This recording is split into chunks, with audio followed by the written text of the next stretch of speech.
Hey everyone, and thanks for checking out another video. Today we're on the shores of Lake Erie in Marblehead, Ohio. We're going to check out the third ingredient needed for high quality steel production, limestone. That's the Mark Barker loading stone from the Amrise quarry behind us. We'll follow along and see how the limestone is moved up to 2 miles to get to a Great Lakes freighter. We'll also get a closer look at the Barker's unique cargo hold hatch covers. Take note of how they're positioned right now. We'll see how versatile they are in just a little while. Also, there will be timestamps if you want to skip the quarry section and jump right to the ship loading. I've also included a link to an unlisted video that shows all the raw video I captured today. There's no narration, only the sound of the wind. Here's a look at the quarry and storage piles. There are several grades of limestone that can come out of here. Notice all those conveyor belts that connect the different parts of the quarry. Here we get a closer look at the storage system. These 3 structures are known as galleys. Those conveyor belts deliver the crushed stone to the galleys to be stored until needed. Once it reaches here, an operator decides where to dump it in the galley. Now if you look right here, you can see some rock being dumped. Each galley has its own movable track to dump the stone where an operator wants it, and it's all done remotely. We'll see that in a little bit. This really is a complex operation. Check out all those conveyor belts and storage piles. I'm not sure the exact process here, but I believe this is using a process called surface coring, which is why the area is so scarred from all the limestone that's been removed. Now the process involves drilling a hole into the rock and then using explosives to break up that rock into smaller pieces. From there, excavating shovels will move the rock and load it onto dump trucks that will then haul it to crushing machines to break the pieces into manageable sizes and then screen and sort the material. This is digitally zoomed in because I just couldn't fly my drone that far because of how windy it was this day. Now this is near the wet mill. That's where the stone is washed and screened before being sent to whichever galley it needs to go to. I believe that's what this machinery is doing, sorting and screening the stone. Now it can be as large as 2 inches all the way down to sand. There is a crusher further back in the process, but it only runs when needed. Alright, well back to the 3 galleys. Once the stone is brought here, it waits until a ship like the Mark Barker arrives, and then the loading process begins. That begins underground. Those front end loaders make sure everything goes smoothly and the piles are in good shape. Notice those 3 openings at the bottom of each of the towers. I believe that's where the crew goes to get to the underground conveyor belts. This one closest to us is much finer. I'd love to know what the different applications are for the different sizes of stone. This front end loader is taking the stone from the larger pile and then storing it a little further away. That's to clear room for more stone in the galley. And a wider view shows us there's a 4th underground conveyor belt system. I wonder if there was a 4th loading tower at one point. Keep an eye on the front end loader in the top left corner of the screen. He's dropping stone onto one of those underground conveyor belts. Keep watching and you'll see the pile slowly give way in the center as the stone is removed.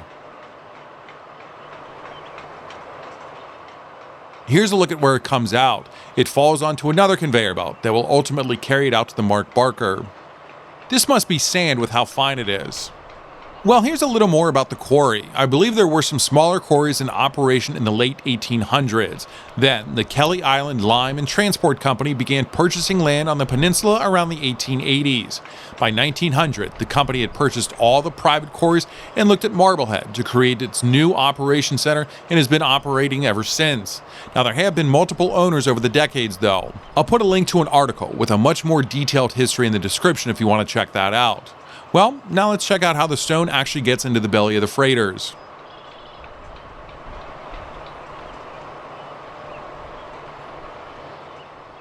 This was my first time seeing the Mark Barker up close. I didn't realize how different its cargo hatch covers were compared to the other ships I'd seen. We'll get a closer look at those in just a little bit. Here's a look at the conveyor belt system used to get the stone to the ships. It's about 2,400 feet or 731 meters from that grayish-blue building to the shiploader. Limestone is crucial in steel production, acting primarily as a flux in blast and electric arc furnaces to remove impurities like sulfur, phosphorus, and silica, forming easily separable slag.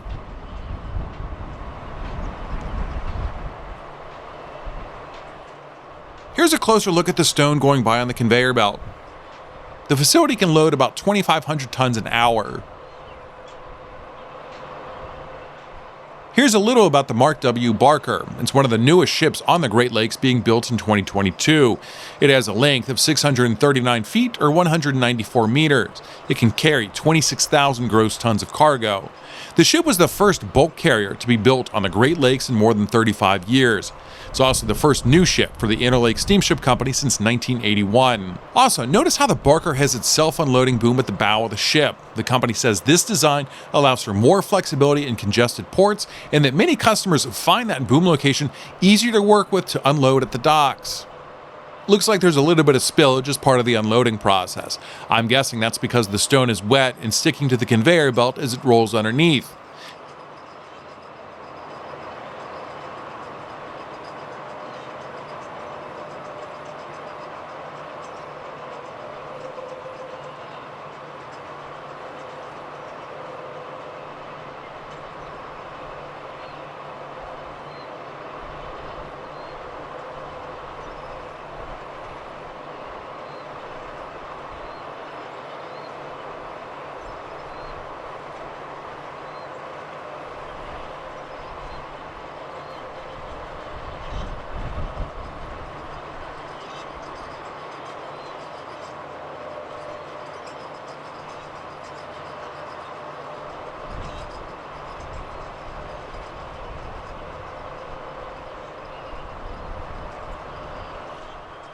As we fly around, we can see where the operator for that shiploader sits.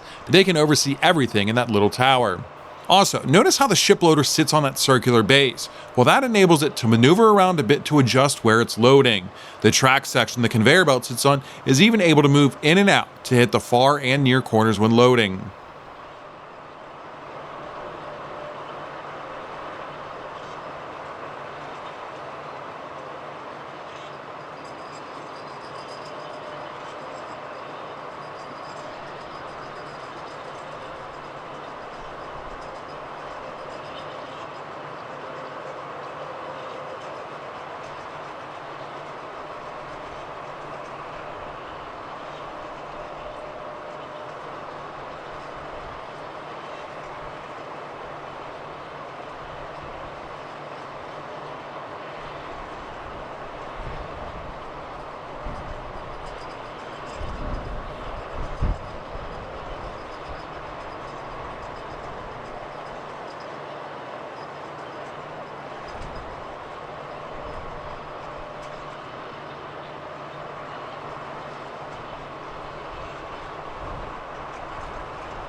At the very top center of your screen, you can barely see the Perry's Victory and International Peace Memorial on South Bass Island.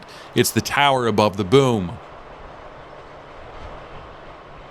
A higher viewpoint shows us the stone beginning to fill up the bottom of the cargo hold.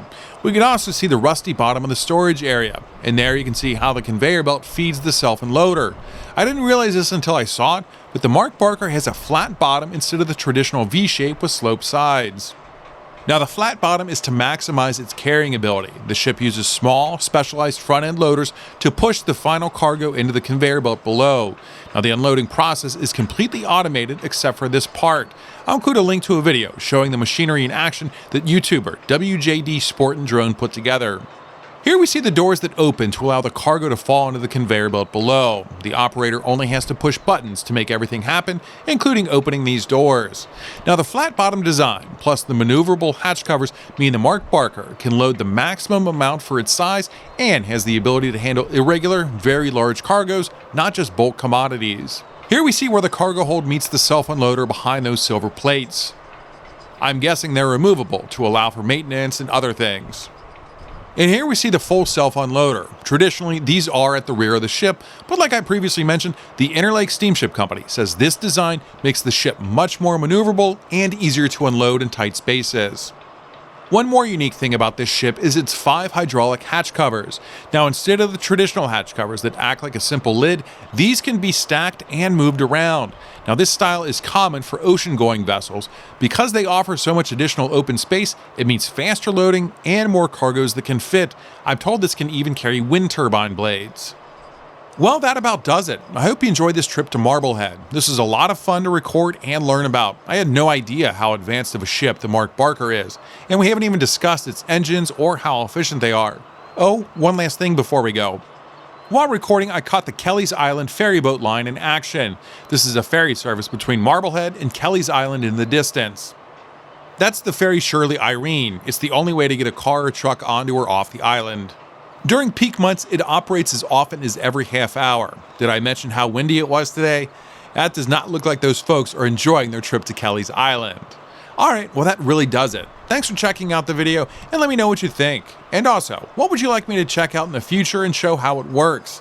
If it's in the Midwest or the Mid-Atlantic coastline, I'll check into putting a video together on it. Although, I do have plenty of other videos in the works, so I hope you'll check those out when I publish them. Until our next trip, I hope you have a great day.